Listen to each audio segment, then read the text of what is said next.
Ruth Wasserman Lande. Today is December 25th, 2024. This is the live daily briefing of the Israeli Citizens Spokesperson's office. Before we begin, I'd like to share that tomorrow at 7 p.m. Eastern Time, Elon Levy will be hosting a live special online Hanukkah event to honor modern-day Maccabees. These heroes stood up for Israel and the Jewish people during the October 7th war. To register, please visit our social media pages where you will see an event flyer and a link. Now, I've spoken a lot about the fake Gaza famine allegations, but you don't need to take my word for it. Now, the US ripped apart the Gaza famine hoax. The US ambassador to Israel confirms there is no famine in Gaza.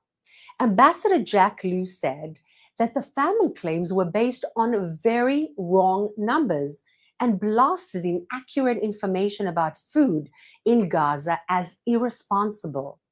Over the last 2 months, 2,100 truckloads of food entered northern Gaza alone. Over the last 2 months, over 100,000 tons of food aid entered the Gaza Strip. 800 aid trucks are still awaiting collection by the UN on the Gaza side of the crossing. Israel is flooding Gaza with food while fighting the war Hamas declared on it. Just to clarify how unprecedented that is, imagine that the Russians would be providing the Ukrainians with food and medicine while at war with them. Remember, UN groups also warn of famine from time to time, and they've been wrong every time. Famine in Gaza means 3,000 to 600 people dying of hunger every single week. Not even Hamas claims that that is happening. Gazans, in fact, get more food now than before the Hamas October 7th massacre. Gazans receive more calories per capita, over 3,000 that is, than Norway, Switzerland, or the UK. There is no famine in Gaza, and there never was a famine in Gaza.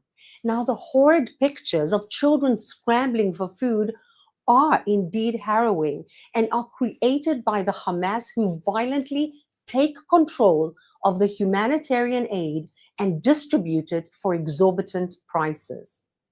Now, on a different but similar note, last night the Houthis tried murdering people in Israel for the 4th time this week. Early this morning, my friends in Tel Aviv were awakened by a siren, yet again. Their children ran into a bomb shelter, as did hundreds of thousands of other Israelis, both Jewish and Arab, who live in Tel Aviv and Jaffa. A Houthi-launched Iranian ballistic missile was hurtling towards us from 2,000 kilometers away.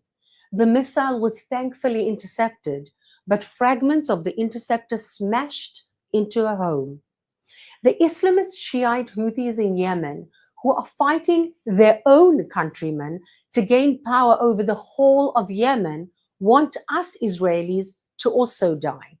They say so in their motto: death to America, death to Israel, and a curse upon the Jews.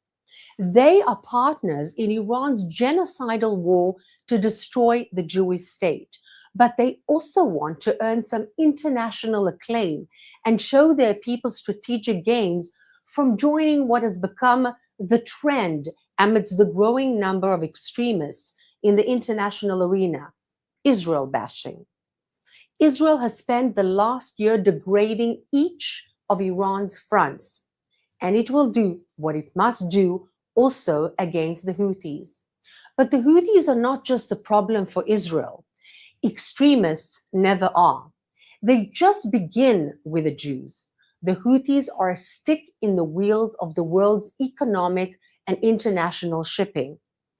Call on your leaders to take action against the Houthis, against the Islamic Republic of Iran, and against extreme Sunni jihadism, such as the Muslim Brotherhood, supported by Turkey's Erdogan and by Qatar. Such groups revere death and destruction and are to the detriment of the West. Now let's take some questions from our audience watching live on social media. Thank you, Ruth. What's going on with the hostage negotiations? We see a lot of reports. On the one side, Israel is saying they haven't gotten a list of names. Hamas is saying that Israel's changed the conditions. What do you see?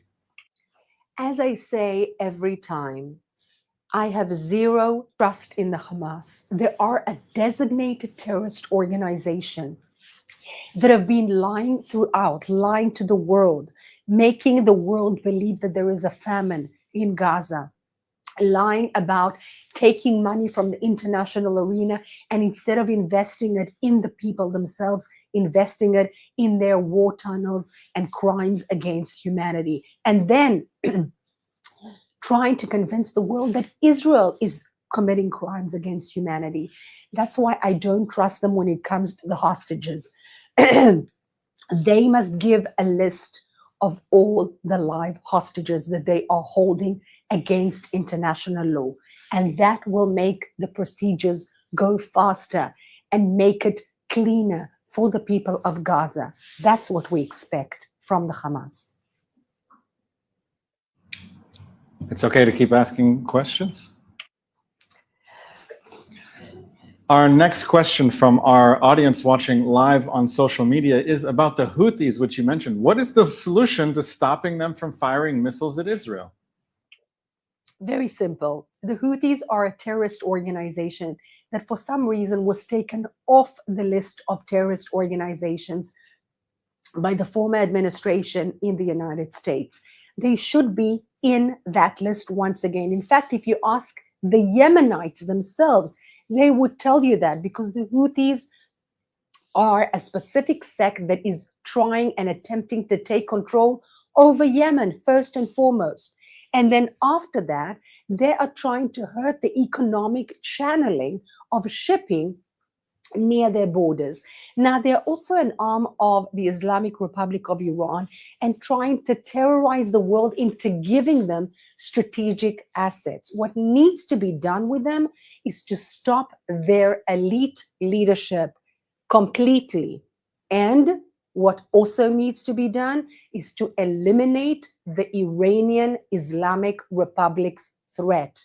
And that is the Ayatollah leadership that is feeding all of those designated terrorist organizations throughout the world. This will be our last question today, and it comes from Aviva on Instagram, who asks, is Israel working with the PA to uproot Hamas and Islamic Jihad in the West Bank? Okay. So Aviva, sometimes the enemy of your enemy is your friend, but not always. It doesn't always work. In fact, the Palestinian Authority is facing the Hamas that is its arch enemy in the West Bank. And what you see in the West Bank is that the Islamic Republic of Iran fed and nurtured and trained and armed the Hamas and the Islamic Jihad for years. And what it wanted it to do is exactly what's happening now. Undermine Abu Mazen's Palestinian Authority and then take control of the entire West Bank and have Iran, or rather the Islamic Republic of Iran, on the border with Israel. And the Palestinian Authority, not for the love of Israel, but for the hate, the arch animosity towards the Hamas and its own wish to survive in the West Bank, is fighting the Hamas in the West Bank.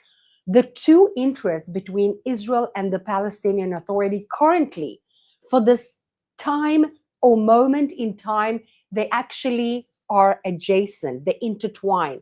But do we have the same objective? This is the same Palestinian Authority that carries out suicide missions and attacks and pays the families of those who commit them against Israeli civilians. So we need to think very closely. Whom do we cooperate with? For what purpose? When we know that Islamic thought, in terms of its extremist conditions, amidst the Hamas, and very often amidst those who follow the Palestinian Authority, are to the detriment of the region and of the Israeli civilians. Thank you so much for being with me today, and come back tomorrow at 3. We're wishing you a very happy Hanukkah and happy holidays. Thank you. Thanks for watching. Drop a comment below. Don't forget to like, share, and hit subscribe to stay updated with our latest content. Until next time, stay informed and inspired. This is Djobnik signing off.